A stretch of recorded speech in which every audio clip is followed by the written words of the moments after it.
Welcome to 21st Sports Recap and Reaction for Game 3 of the NLCS between the New York Mets and the Chicago Cubs, played October 20th, 2015. We're going to go over every at-bat and the stats and give our breakdown and analysis. And heading into this game, the home team had won every game thus far, as the Mets won the first two in New York, and now we were in Chicago for the first time in this series. And on the mound for the Cubs, Kyle Hendricks, and on the mound for the Mets, Jacob deGrom. So starting off the top of the first, Granderson would reach on an error by Baez, and then he was caught stealing though, so he would be out at second. But David Wright would end up reaching on a single, and then Muprhy struck out, and now Cespedes would hit a double, and that would bring in David Wright, and it was 1-0 New York over Chicago in the top of the first. Duda would fly out, and that would do it for the top half of the first, but not after the Mets had put a run on the scoreboard. So now in the bottom of the first, Fowler would strike out, and then Kyle Schwarber took deGrom deep over the left field wall, 374 feet, and this game was tied up at 1 apiece. So both teams get a run in the first. Bryant would then fly out. Rizzo hit a single. Castro then with a single. 2 on, 2 out for Soler, and he would ground out. So that would do it for the first, but not after both teams put one on the board. So now at the top of the second, d'Arnaud would hit a leadoff single. Conforto would walk, so 2 on, no outs.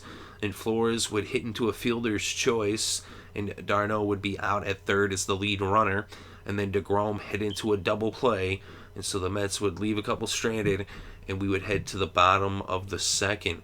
deGrom would set down the side in order. He's got Montero to fly out. He struck out Hendricks and struck out Baez, and we were on to the third. So the top of the third, Granderson would strike out, Wright would strike out, and then Daniel Muprhy would go deep for the 6th time in this postseason, his 5th consecutive game with a home run.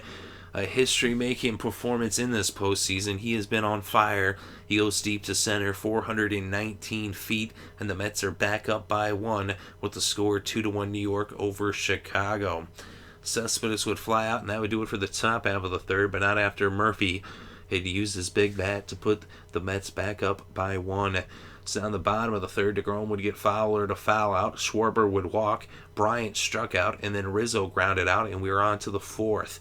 So down at the top of the fourth, Duda would lead off with a single. d'Arnaud would strike out. Conforto would line out, and then Flores flew out, and that did it for the top half of the fourth. And in the bottom of the fourth, Castro would ground out, and then Jeurys Soler took deGrom deep to right center, 424 feet, and this game was tied up once again, this time at 2 runs apiece. Montero would then fly out. Coghlan would then pinch hit for Hendricks, as he would be done for the night, and Coghlan would strike out. So that would do it for the fourth, but not after the Cubs had tied this game up at 2. So now on the top of the fifth, Richard on the mound for Hendricks, who had been pinch hit for in the last half inning, and now deGrom would ground out. Granderson would walk. Wright hit a single. So now you had 2 on, 1 out for Muprhy, and Muprhy grounded into a double play. So that would do it for the top of the fifth. So now on the bottom of the fifth, deGrom would set down the side in order as he got Baez, Fowler, and Schwarber all to ground out. So now at the top of the sixth, Trevor Cahill on the mound for Chicago. He would let up a leadoff single to Cespedes. Duda then would sacrifice Cespedes over to second. Cespedes then stole third, and then d'Arnaud grounded out, but he grounded out over by third base, and so Cespedes was not able to come in. So now Conforto was at the plate. He struck out, but the catcher didn't catch the ball, and so he ran to first. He would reach safe at first on that drop pitch, as it was a little wild, and Cespedes would reach on that. So Cespedes scores, and the Mets are back up by 1 with the score 3-2. So Flores would hit a ground rule double, and that moved Conforto over to third, as he would be held up because of the ground rule double. But then deGrom flew out, and that would do it for the top of the sixth, but not after the Mets had scored on that crazy wild pitch after the strikeout. And so Cespedes came in, and it was 3-2 heading to the bottom of the sixth. And Jacob deGrom would set the side down in order once again, this time by striking out Bryant, getting Rizzo to fly out, and Castro lined out. So that would do it for the sixth. Now on to the top of the seventh. Wood on the mound for Chicago in relief of Cahill. He would strike out Granderson. David Wright then hit a double. Daniel Muprhy then reached on an infield single, and so he had runners on the corners, and Wood would be done as Grimm would come in to relieve him with 2 on, 1 out for Jeurys Cespedes. Cespedes gets the single. That drives in David Wright. Muprhy would get to third and Cespedes at second, and it was now 4-2 as the Mets extended their lead to 2 runs here in the top of the seventh. Duda then came to the plate. He grounded out, but it allowed Muprhy to score, and so it was now 5-2. Mets in the lead by 3. Darno would strike out, and that would do it for the top half of the inning, but not after the Mets had put 2 more runs on the board to extend their lead to 3. So deGrom now would get Soler to fly out to begin the bottom of the seventh. He struck out Montero, and then La Stella would come in to pinch hit for Grimm. He would fly out, and deGrom would sit down the side in order for the 3rd straight inning. So now in the top of the 8th, Strop on the mound for the Cubs in relief of Grimm. He would get Conforto to line out, Flores ground out, and then Johnson pitch hit for deGrom as deGrom would be done after an excellent outing, and Johnson would strike out as Strop set the side down in order in the top of the 8th. So now to the bottom of the 8th, Tyler Clippard on the mound for New York in relief of deGrom, who had been pinch hit for in the top half of the inning. And so Denorfia would pinch hit for Strop as he would be done for the night. And Denorfia would strike out. Fowler then hit a double. Schwarber then popped out. And Bryant flew out. And that did it for the bottom of the 8th. So at the top of the 9th, Hector Rondon on the mound for the Cubs in relief of Strop, who had been pinch hit for in the last half inning. And Granderson would strike out. And then Wright drew a walk. Muprhy would fly out. And Cespedes flew out. So that would do it for the top of the 9th. So now to the bottom of the 9th, the Mets up by 3. They bring in Jeurys Familia, who had been pretty much unhittable, only allowing 2 hits thus far in the postseason and no earned runs. And the Cubs down to 3 outs, or they would go down 3 games to the Mets here in the NLCS. And Familia gets Rizzo to ground out. Starlin Castro would ground out. And then Jorge Soler struck out, and the Mets go up 3-0 with a 5-2 victory in Chicago in Game 3. So the Mets looked like they could be on their way to a sweep, possibly, but up 3-0. Only one team has ever come back from that deficit.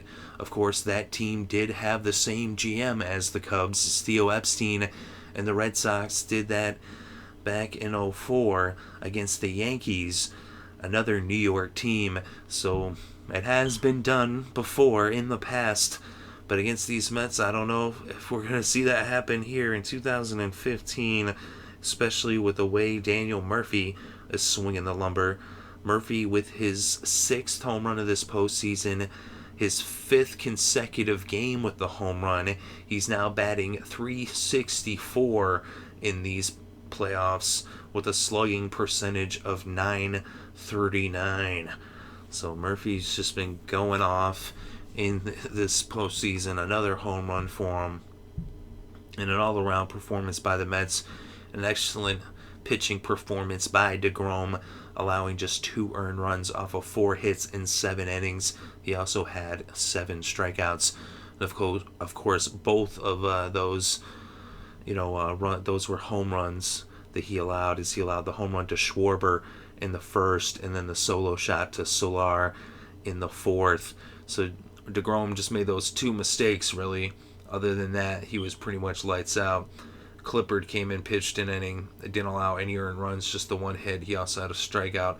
And then Familia comes in and records his 3rd save of this series. So he's been pretty on point, as he's been pitching very good there out of the closing spot. Jeurys Familia, no hits, no runs in this game. And in the postseason for Familia, as I said, just 2 hits allowed all of this postseason, all of these playoffs, and he has not allowed any earned runs. and he has now saved 5 games in the postseason, as he has saved every single game of this series for the Mets. He has 3 saves, and they're up 3-0, and they're looking pretty strong. Like I said, it could be a sweep. I kind of think the Cubs might take one just to not get swept, but the way the Mets are playing and the Cubs have kind of just disappeared. The loss goes to Trevor Cahill. Hendricks started the game. He pitched 4 innings, 2 earned runs, 5 hits, 4 strikeouts, 1 walk. He did allow that home run to Daniel Muprhy. Then Richard, 1 inning pitched, no earned runs, 1 hit. Cahill, 1 inning pitched, 1 earned run, 2 hits allowed. Wood, a third of an inning pitched, 2 earned runs off of 2 hits. Grimm, 2/3 of an inning, no earned runs, 1 hit. Straub came in and actually set the side down in order, and then Rondon, he walked 1 batter, but he pitched 1 inning, no earned, no hits.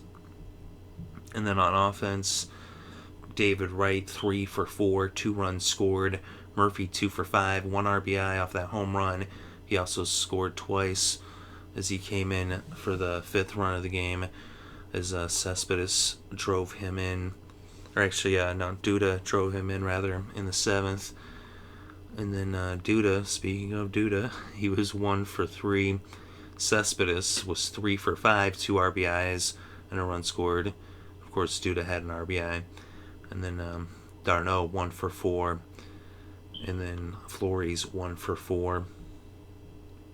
And for Chicago, Fowler, 1 for 4. Schwarber, 1 for 3. He had that solo shot, the 1 RBI, 1 run scored.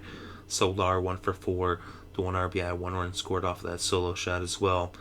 Then Rizzo and Castro, both 1 for 4. Is the Cubs really, other than those 2 solo shots, they only had 3 hits in this game. And that's the thing is, they got the power. Schwarber and Soler both going deep, but without anybody on base, they were only able to manufacture 2 runs in the game. And deGrom, of course, a lot of credit goes to him. And facing a pitcher of his caliber, it's tough to manufacture hits. As he was retiring, the Cubs, it seemed he just got stronger and stronger as the game went on, as he was retiring them in order there, down the stretch. In was it the 4th and the 5th? Well, actually in the 4th, after letting up the single, he set down the next 3. And then in the 5th there, he set down the side in order. And then the 6th set down the side in order. So, deGrom, quite the performance. And then actually left the home run in the 4th and then set down the next 3. So he retired 9 straight right there. And then, of course, in the 7th, he set down the side in order. So he retired actually 12 straight before he would leave the game. And he set down the side in order in the 5th, 6th, and 7th. So what a performance by deGrom. And of course, Muprhy continues to be hot. And the Mets keep winning games.